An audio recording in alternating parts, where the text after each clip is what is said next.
I want to thank the organizers for inviting me to share a few minutes and a few thoughts with you. Many years ago, it seems now, I undertook a research on African law of marriage. The research took me to something that those who went through the University of Nairobi will recall as the volumes that were known as the restatements of African customary law. That was a project of Professor Judge Eugene Cochran.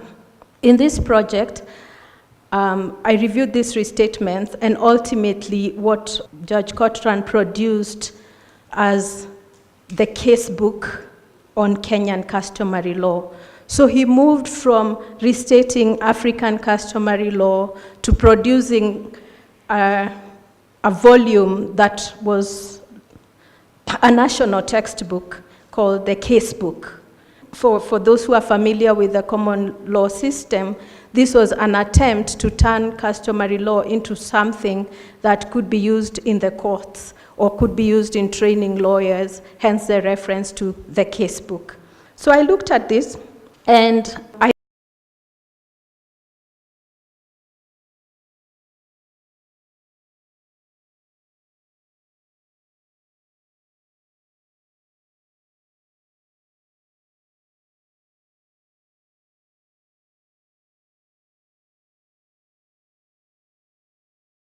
to create the African state. That seems to relate well to the project today that we are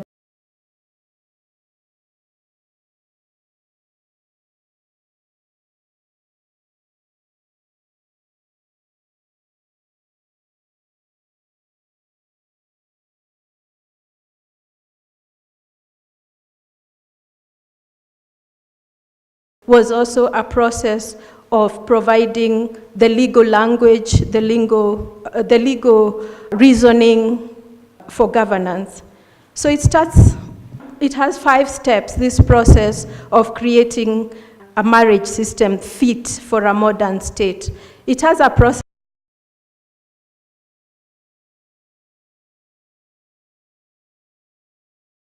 regime, moving it from normative, merely normative, to legal. The second aspect is that it has a process of ascertaining its content and meaning. Third,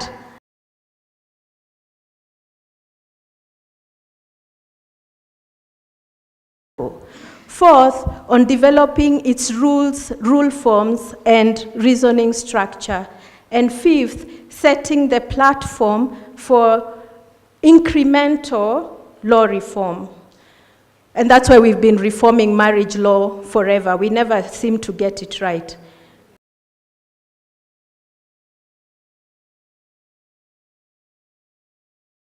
Framing is important for a number of reasons. I'll be quick in naming why framing is important.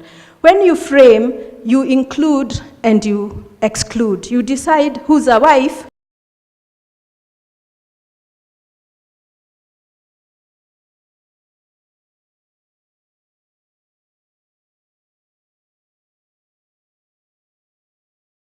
one word, wife, has so much legal meaning. This is a point. The second thing you do when you frame is that you give somebody the right to speak in court. You give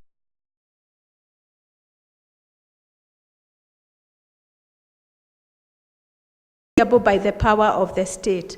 But in so doing, you also silence other voices.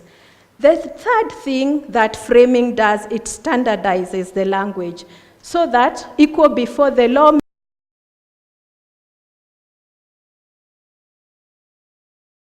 It also helps in the application and training, creating records for purposes of appeal,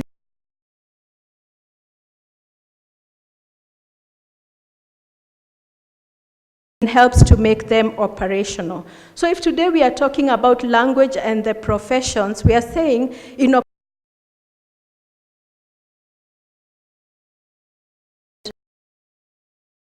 would be my conclusion then, this project is about order, is about governance, is about nationalism, and it's about statehood. So we should take language seriously. Now, I'll say just two more things before I'm shown the card. So from framing, so we've said framing does these things and framing achieves these things. It excludes, it empowers, it silences and all these things. But I think I agree with Professor Kimani Njogu that framing is also narrowing. It looks like we are ever more including people who are excluded, but it seems to me that framing using language, at least in the legal context, is an exercise in narrowing, in that reducing, in brevity, yeah? So, and for me, we have had three moments as a country in this process of framing and narrowing.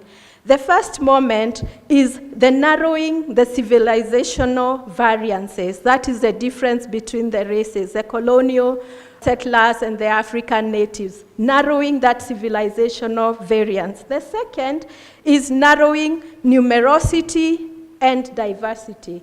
We worry about how many tribes are we, how many languages do we speak, how many wives can you marry, how many. We have a numerosity problem. We are constantly in need of narrowing numerosity and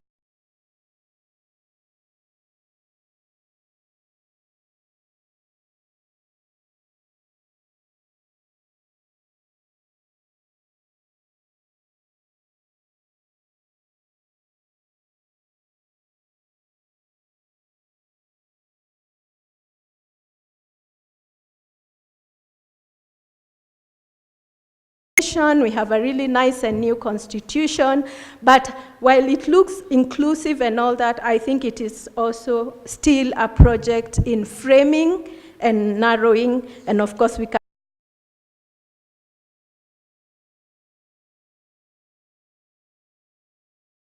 that the Law and Language Project is about nervousness. What is the law nervous about? Why are we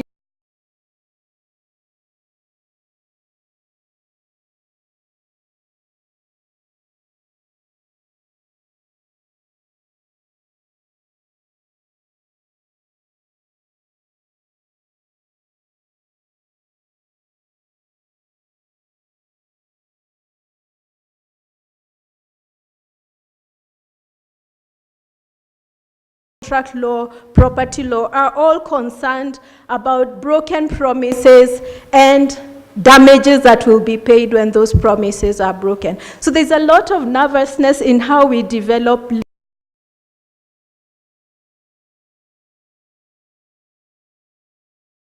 Huge thanks for all the presentations that preceded mine, and I'm looking forward to the next.